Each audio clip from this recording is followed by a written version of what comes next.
आपके आगे भी होगी, आपके पीछे भी होगी, हर परिस्थिति में आपके साथ होगी। और मैं दावा के साथ कहती हूँ, मैं आपसे वादा करती हूँ, मैं इस बात का ऐलान करती हूँ कि आपका नाखून भी नहीं टूटने दूंगी।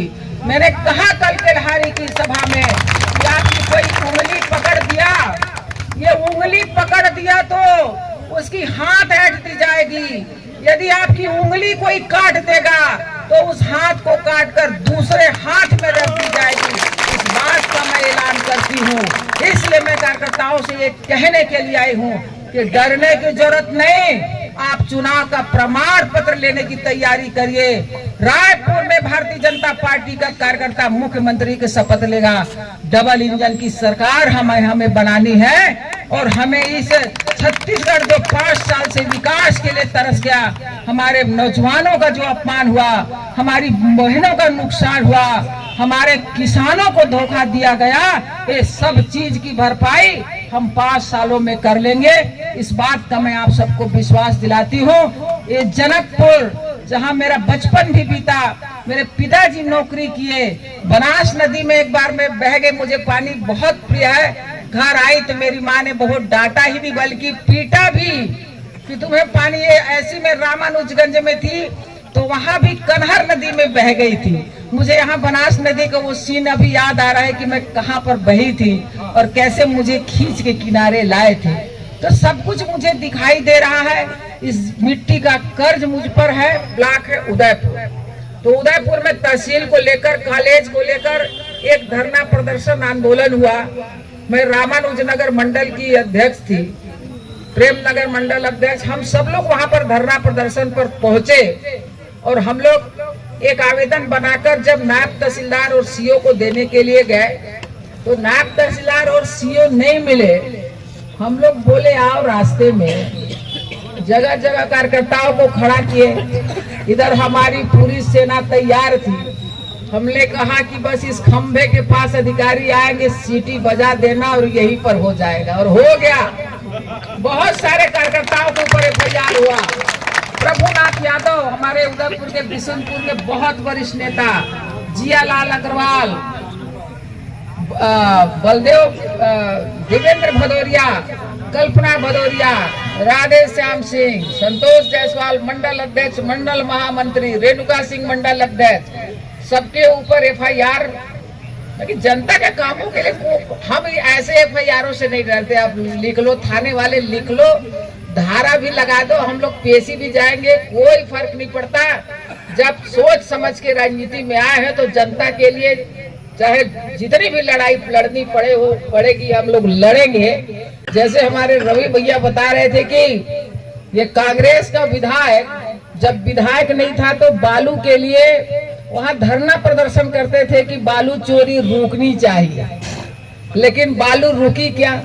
बालू चोरी नहीं रुकी, बल्कि विधायक बन के जब उनको पावर मिल गया तो प्रमाण पत्र के साथ थाने वालों को भी अपने साथ मिलाते हुए वो कई करोड़ रुपए की चोरी कर ली। और सिर्फ चावल की ही चोरी, ऐसे बालू की ही चोरी नहीं, बीबी के नाम पे, बच्चे के नाम पे वो चावल चोरी भी किया। अभी मैं देख रही थी कि आचार संहिता में उन्होंने अपने बीबी और बच्चे का जो कार्ड था उसको निरस्त करने के लिए कैसे दिए हैं। दुर्गा भैया इसको भी देखना है, क्योंकि अभी पोर्टल बंद है। आप ना नाम जोड़ सकते और आप ना नाम काट सकते, तो आपके लिए कैसे ऑनलाइन हो गया है ये भी समझने की बात है। कि भाई कांग्रेस वाले जनता के लिए तो आपने सारे पोर्टल बंद कर दिए, आचार संहिता का खूब पालन करवा रहे हो, लेकिन अपने विधायक के पत्नी और बच्चे के लिए कैसे अपना ये पोर्टल चालू करके रखे हुए हैं। अपना नहीं है प्रधानमंत्री आवास, ये हमारे देश की जनता का सबसे महत्वपूर्ण सपना, आपका सपना था, जिसे माननीय प्रधानमंत्री जी ने शुरुआत करने की कही थी। और 2024 इसका क्राइटेरिया रखा गया था कि 2024 में हम हर जरूरतमंद परिवार को प्रधानमंत्री आवास देंगे। प्रत्येक परिवार के घर तक हम पानी की पाइप लगाएंगे, जल का नल लगाएंगे। लेकिन दुर्भाग्य 9,000 करोड़ रुपए देने के बाद भी बहनों, आज जनकपुर हो चाहे जनकपुर भरतपुर विकास खंड का कोई भी गांव हो, किसी भी गांव में नल जल की योजना पूरी नहीं हुई। पूरी हुई क्या? नहीं हुई। 2 लाख करोड़ की वजह 2,00,000 करोड़ की ये योजना है, जिसमें छत्तीसगढ़ में पहली किस्त हम लोगों ने 9,000 करोड़ दिया, लेकिन वो आज तक न काम पूरा हुआ न हमारा पैसा खर्च हुआ।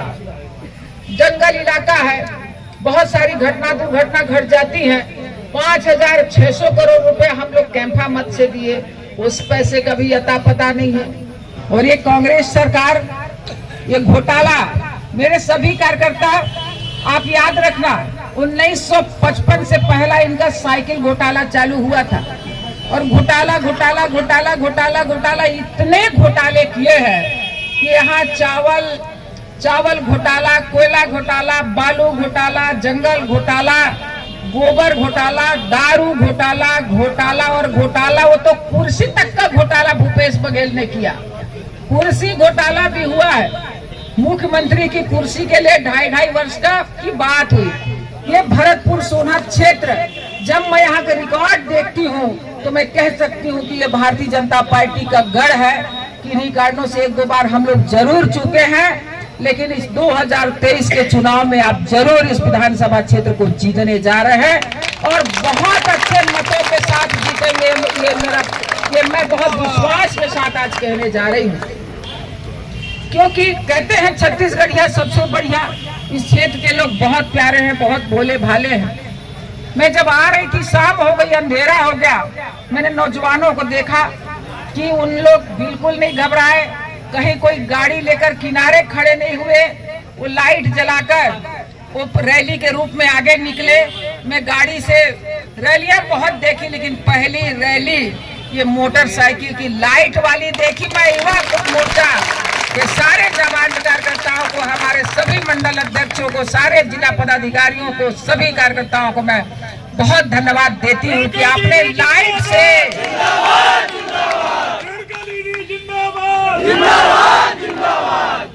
से आपने मतलब एक आपने उजाला किया, पीछे आपकी बहन, सामने उजाला। आप तैयार हैं चुनाव लड़ने के लिए, जंग में जाने के लिए और भारतीय जनता पार्टी को जिताने के लिए।